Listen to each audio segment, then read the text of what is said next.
सर्व मुलांच्या शाळा ह्या चालू झालेल्या, त्यामुळे पालकांपासून ते मुलांपर्यंत त्यांची लगबग आपल्याला पाहायला मिळते।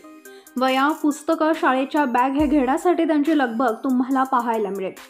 परंतु सोशल मीडियावरती एक सुंदर असा व्हिडिओ व्हायरल होत आहे। हा व्हायरल व्हिडिओ नेपाळमधील असल्याचं सांगितलं जात आहे।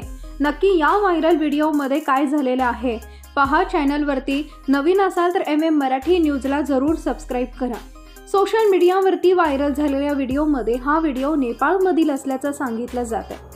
व्हिडिओमध्ये एक मुलगी शाळेमध्ये येताना दिसत आहे आणि ती सरांना गुड मॉर्निंग असं म्हणत आहे आणि त्यानंतर हात जोडत आहे, परंतु तिच्या हातामध्ये कुकर दिसत आहे।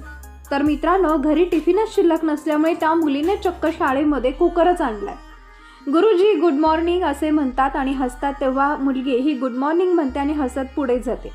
हा सुंदर आणि गोड व्हिडिओ सर्वांना आवडलेला आहे, परंतु अशा गरीब लोकांची आपण परिस्थिती जाणून घ्यायला पाहिजे अशा सुद्धा कमेंट्स बऱ्याच लोकांनी केलेल्या आहेत। घरी टिफिन नसल्यामुळे मुलीनं चक्क कुकरच उचलून आणल्याचं दिसत आहे। तुम्हाला सुंदर आणि क्यूट व्हिडिओबद्दल काय वाटतं? तुमच्या प्रतिक्रिया आम्हाला जरूर कळवा। Good morning. Good morning.